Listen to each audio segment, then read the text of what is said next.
Hello students, welcome to Chandigarh Civil Services. So we are just 2 weeks away from UPSC Prelims 2024. I hope your final phase of revision is spot on and your preparation is going on right track.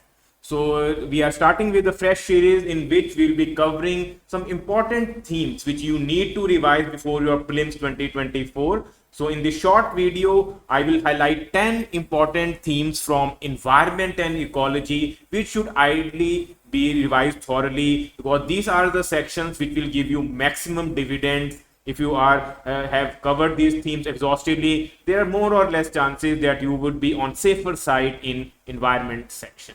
So without wasting any time, I'll be just briefing you up what are these 10 themes which you should cover on priority. And if in case you have reserved one day for your environment ecology revision, make sure you go through this 10-15 minute video to fast track the things. The first and foremost topic which has been a constant in UPSC prelims in last decade is interactions in biotic community. So this is one of the basic ecology theme which is mentioned in your NCERT as well. So you should be absolutely clear about how protocooperation is different from symbiosis, how commensalism and amensalism examples vary, what are the basic predators, scavenger and parasites which have been making headlines in last 2 years, and also the mimicry and competition part. Even though they are asked less, you should ideally go through them, because we have seen it's the mutualism topic which has dominated prelims of late, but there is every possibility that UPSC might surprise with commensalism or amensalism theme this time. So make sure you are clear about the definition, what are the basic examples which represent it, and try to link them with the current themes as well, because we have seen how vulture issue was always highlighted in case of scavengers, or we could say the jellyfish or sea anemone were in news this year. So make sure the examples you are able to interlink with the static as well as the current part. Now the second topic which from ecology section is an important one, happens to be the biogeochemical cycles. Now, why this topic is important? Because once again, this is one of the few themes which is elaborated in your NCERTs, because at times we tend to confuse ecology, we just limit ourselves to food chain, food web, but the biogeochemical cycle is one topic which is almost asked every alternate year. We have seen how a question was asked on nitrogen fixation as well as on legume plants.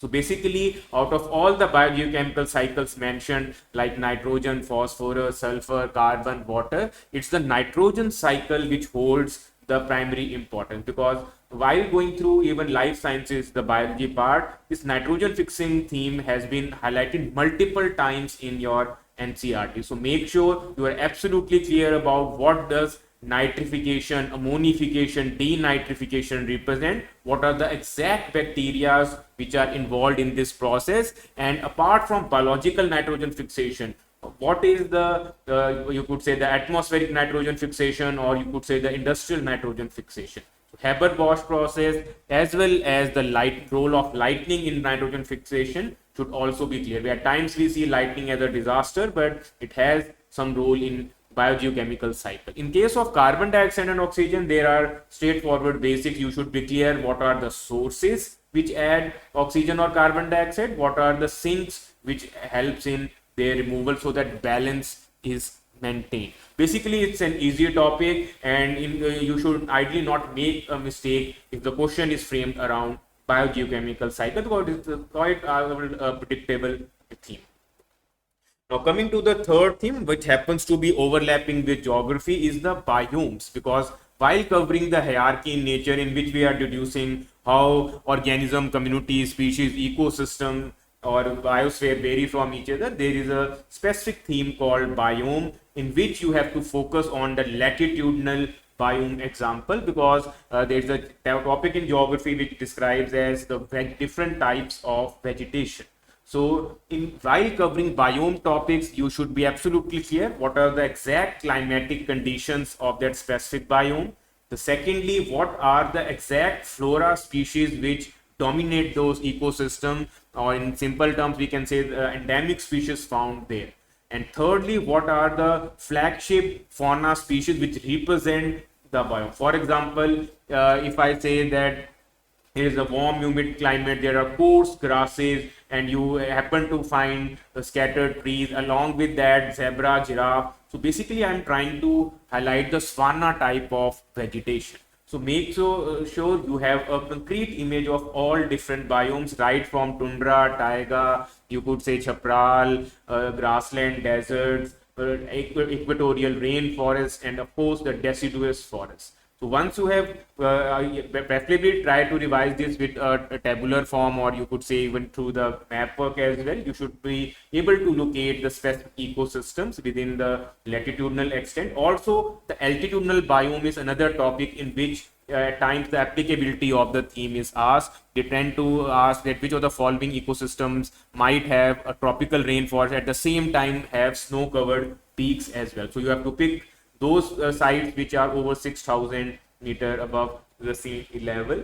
And also the basic complementary themes like keystone species, edge species, dominant species, as well as the other terms in which we link with succession, pioneer and climax species, should also be covered while revising this theme, because examiner has a limited scope in framing this section in terms of definition, but in terms of example it's a quite exhaustive themes. At times some random plant or animal species might be asked, and those questions might be tricky one, but make sure you use your elimination method and try to reach at the best two possible options, and then take a calculated risk, because this is one of the topics which could help you in getting additional 2 or 4 marks if it happens to be covered in examination system.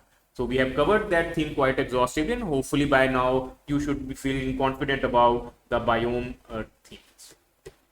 Now let's shift to our focus to the little bit of current themes as well, because till now the first 3 themes are more or less of static nature, where you just need to focus on your NCERTs. In pollution, we have to focus on this year specifically on 3 forms of pollution: air, water, and e-waste, because these 3 themes, apart from the plastic one we have seen, has been covered already multiple times. So hopefully this year you can find a topic related to, because this is one of the section in which 3 or 4 questions at times appear. So first you should cover basic terminologies: what are primary pollutants, what are secondary, what are quantitative, what are qualitative pollutants, classify various pollutants as per the requirement. And then comes the main part. You should be absolutely clear about each and every pollutant, what are the harmful effects they cause, what are the primary sources which add them, and are there any government initiatives which are being undertaken to control that specific problem. For example, you should be able to differentiate what are greenhouse gases, what are the chemicals associated with photochemical smog, what are the chemicals which make up acid rain, and which is the culprit behind ozone depletion. So these are some of the basic themes in air pollution which have been asked multiple times. In water pollution, the theme more or less revolves around Itai, Minamata disorder, also the blue baby syndrome, and we can say the methemoglobinemia, because all these terms are synonyms of single problem associated with nitrogen fertilizers. And apart from that, you could say the lead palsy, and we have seen the problems associated with the lead, that is the lead painter's colic disorder, and Itai and Blackfoot are another themes which are quite generally asked from water pollution. And in water pollution, make sure you are absolutely clear about the algal bloom, because in last 2 years we have seen at global level at times this topic was in news, and we have seen at times this algal bloom are toxic for larger animals. In Botswana there was large scale elephant mass poisoning due to cyanobacteria, and also we have seen a few lakes turning pink due to toxins released by the cyanobacteria as well. So algal bloom is one of the basic topics, and apart from that, the eutrophication, biological oxygen demand, and chemical oxygen demand, what are the chemicals exactly used, what are the advantages over BOD, should be covered on priority. So make sure pollution is one theme in which you will get maximum dividend if you have compiled the current affairs. And in e-waste, you can see there is a mains dimension, but apart from that, you should be clear what chemicals are being in use, what are the precious elements, what are the harmful elements while discarding e-waste, what are the basic technologies for waste management, because we have seen a question appearing on incineration, pyrolysis, plasma pyrolysis as well, and you should be cleared about shredding or the modern means of biomedical waste. Then, from current perspective, the COPs are the, you could say, the main topics. Whatever has happened in last three COPs, you should be qualitatively thorough with it. Make sure you don't just limit to COP 28. Make sure from COP 25 to 28, you should be absolutely clear about whatever terminologies are in news, like loss and damage principle, what are the carbon markets, what are the flexible mechanisms, what is CBDR principle, what is polluters pay principle, what is India's initiatives at COP. We have seen in mains the green grid initiative being asked multiple times, and recently this week also ISA was in news because 99 member Spain has recently become the 99th country to ratify International Solar Alliance. So basically these are all diplomatic victories and assertion of India's rise as a climate leader. So in COPs, the traditional topics are also equally important. Make sure you cover the themes right from the Earth Summit to the journey to the Kyoto Protocol to the second phase of Kyoto Protocol, and then eventually the Paris Agreement. And this Glasgow summit as well as the recent you could say Dubai consensus, these are some of the themes which you should ideally revise multiple times. And the simultaneously some new initiatives like Global Biofuel Alliance or Green Hydrogen Initiative, they should be covered on the sidelines, because Mangrove Co-Alliance was also launched here. In biodiversity conservation, make sure apart from, even though this is a quite exhaustive theme and quite tricky one, because the scope of this topic is unlimited. We know there are millions of species which have been identified, and each species has its ecological importance. So theoretically it's not possible for every student to cover the ecological importance of all species, but make sure you are able to draw a line, the species which have been in news and government is trying its best to conserve certain species. Those are the topics which are to be covered in situ conservation theme.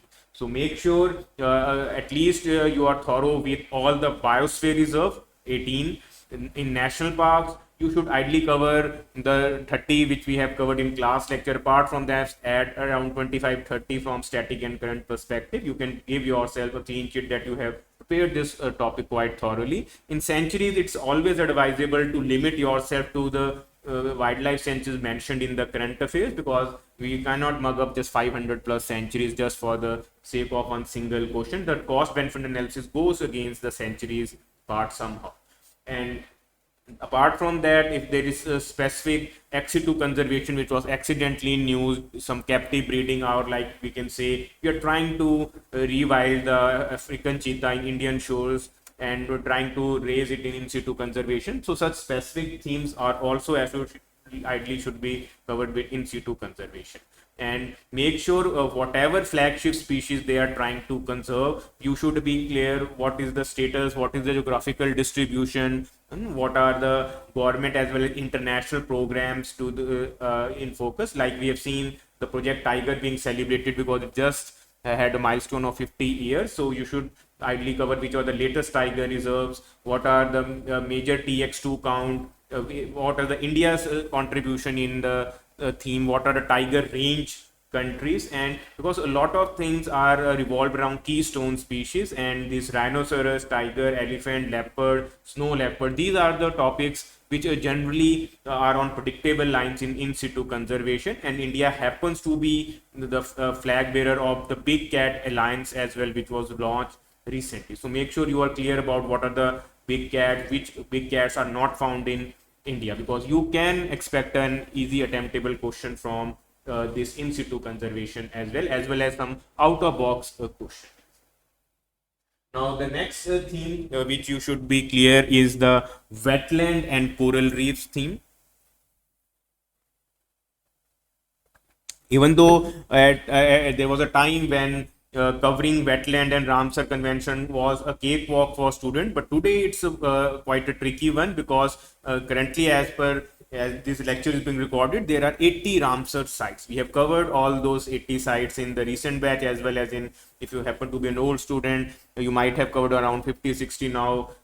Make sure you don't give up this topic, because you have already invested a lot in it. So make sure the latest 5 which were added, you prepare them thoroughly, and make sure the first 27 or the first 51 you are quite confident, and try to link them with geography. What are the rivers which are flowing? What is there any controversy ongoing with those specific wetlands, so that you are able to attempt the difficult question? Because easy question, more or less, every student is going to attempt, and if you want to edge out the competition, this is one of the tricky topics to master. And apart from that, make sure you are clear which countries have the maximum Ramsar sites, and also there is an associated theme called blue flag beaches, because at times, if you are not gone through the recent edition of the Ramsar sites, some students are tend to get confused between what is a blue flag beach, what is a Ramsar site. So there's no harm in going through the 12 blue flag beaches which were in recent in news, so that you are able to differentiate. In coral reef, we have seen the Great Barrier Reef controversy ongoing in last 2 years. The repeated incidents of coral bleaching being reported by IPCC reports as well, and also the artificial reef concept which was in news in Maharashtra, Kerala side. So there's no harm in once again going through the symbiotic relationship between the zooxanthellae and the coral polyp, and just revising what are the Indian sites, what are the specific condition, what are the threat perception. And because this is a topic which tends to overlap with biology and geography, so more or less this question keeps on appearing again and again. So most of the time, the veteran aspirants find it easier not to crack, but if you are a newcomer, make sure you don't take these 2 basic topics as granted, because these are the topics which will fetch you marks in environment and ecology section. Now the next part is a tough nut to crack for most aspirants, IUCN Red Data Book, because we have seen regular updates being posted every alternate year by IUCN. But the ideal approach to this topic is make sure you focus yourself to the species which have been associated with India. So like the hangul, the great different 9 varieties of the vulture, Malabar civet, and you could say Andaman shrew, Jordan Cozier, Bengal floricane, Great Indian bustard was all over the year, and multiple questions have already appeared on that theme as well. The spoon-billed sandpiper. So these are some of the species, and most importantly, the pygmy hawk, because census of pygmy hawk was ordered, and we have seen that critically endangered bird, smallest pig, was once again in limelight. So at least try to limit your preparation to critically endangered. Once you are thorough with the list of birds and animals, then you can take a risk and at least cover few of the endangered mammal species from India. Because once you cover that, more or less difficult questions tend to favor you. Otherwise, the golden approach is generally when such questions are asked and some scientific difficult names are written, the answer happens to be all of the above, because they are trying to highlight the cause of the critically endangered or the threatened species. So if you have not heard any of the species, and you find that the question is in a statement format, then more or less that would be an unattemptable question from this section. So make sure you pull yourself back and don't try to take some weird guess, because at times such questions are intentionally framed to just test your temperament. And in the last 2-3 years, we have seen couple of questions which are deviating from all of the above line. So make sure you are a little extra careful when some species is being asked and they are trying to confuse you with the IUCN red list status, because at times the species which in your mind is appearing to be endangered, at times it happens to be near threatened or least concern, and that's where the trap of the question is. So my advice to you is we take only attempt those species which you have yourself covered and you feel that they were in use, like some unconventional species like Amur falcon, or you could say hornbill, and these were some of the species from bird side which were also in use, which do not happen to fall in critically endangered, but nevertheless they are important in their own way. Now Now the next part is once again a topic which is quite important. It represents the legislations which are trying to conserve our biodiversity or trying to put pollution off. And apart from that, we have some institutions and organizations which work day and night to make India a success story in biodiversity conservation. So at times factual questions tend to appear from this section. The main legislations which you should be clear about are the Wildlife Protection Act, because we have seen the schedules being right sized from 6 to 4, and apart from that we implemented the CITES convention in it.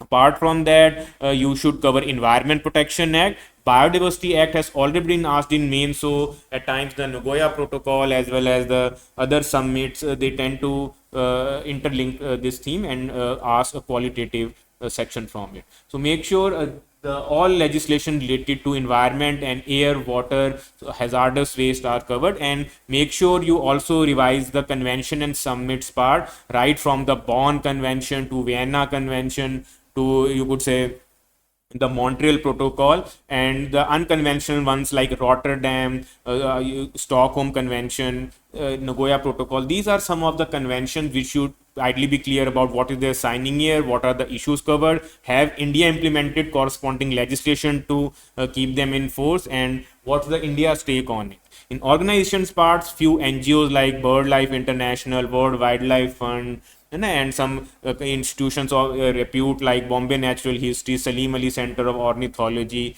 There's no harm in mugging up their headquarters, National Biodiversity Authority, and the major legislations like the institution like NGT, when what is created, India became third country to implement. Is it a statutory or a constitutional body? What are its powers? Because we have seen Supreme Court taking a little harsh stand on NGT this year, so that could be once again in asked about the basic composition, what are the controversy, what are the powers, what are the legislations it covers. So this is once again a part, if you cover it, you will definitely get benefit out of it, because it's not an unending topic like the biodiversity conservation. There are limited organizations, there are limited legislations. So if you will cover them, there is no reason that you are not able to attempt a question from this section, unless it's of some higher superiority or it's going into too much nitty-gritties of the exact features of the legislation. And the final, last but not the least, is the green initiatives. Now green initiatives, you have to understand, are nothing but the Indian schemes, programs, or you could say innovations which were in limelight for all the positive reasons. And we see the economic survey always tend to glorify the National Action Plan on Climate Change. There are 8 missions, right from Green India to, you would say, National Water Mission, mission. Then we have Sustainable Habitats, Himalayan Ecosystem, Agriculture, Sustainable Agriculture. So make sure you, when covering that topic, you are thorough with what are the ministries associated with them, what are the basic objective, or you could say salient features, and if there is any milestone or target which they have fixed, make sure you mug that up, right? Like we have seen in Green India mission, there is a specific target. In water efficiency also there is a specific mission. Apart from that, the emerging technologies in, you could say, renewable sources, right from different types of hydrogen to biofuel to solar to the new nuclear models which we are kept into small modular reactors, or we can say the fusion technology. So this topic has to be covered from holistic way, right from the challenges in adopting e-vehicles to the recent ones launched by India to cater to sustainable agriculture, to measures to tackle stubble burning issue, what is the different generations of biofuels. So make sure you have covered them in a quite basic way. Apart from that, the linkage with the current affairs becomes once again important, because 1 or 2 questions are always on glorification, and such questions once again tend to be easy nut to crack if you have just clear with the basics. Because you should be clear, if you are saying green hydrogen, what is the mechanism, what is the definition, what are the specific initiatives. So in a nutshell, we can say these 10 topics, if you cover them with the, you could say, dedication, you will definitely able to score the safe score in environment ecology. For exceptional score, there is no end to the knowledge and no end to the preparation. Make sure you go through the basic 4 chapters in your NCERT, our class notes, then the 1 year environment updates, and if you have time, there's no harm in covering of 2 years as well, because environment and ecology current affairs at times we are seeing in recent UPSC trends 2 year themes are being asked. At times the topic which was expected to appear last year tend to come the subsequent years.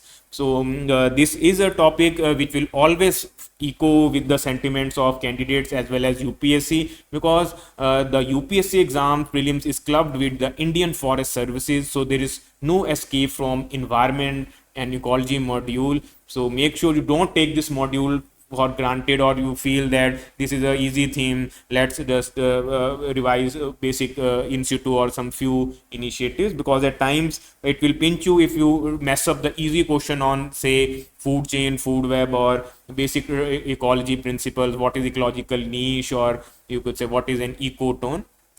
So wishing you all the best for environment ecology. If you have any specific doubt regarding environment and ecology which has not been addressed in this value addition lecture, in which we try to cover or give you just basic direction what are the themes to be revised in environment ecology, feel free to connect. I'll be ready to help you in your quest to crack UPSC civil services. So best of luck to all aspirants who are appearing in June 16 prelims. CCS is ready to guide you in this endeavor. Thank you very much. Have a nice day.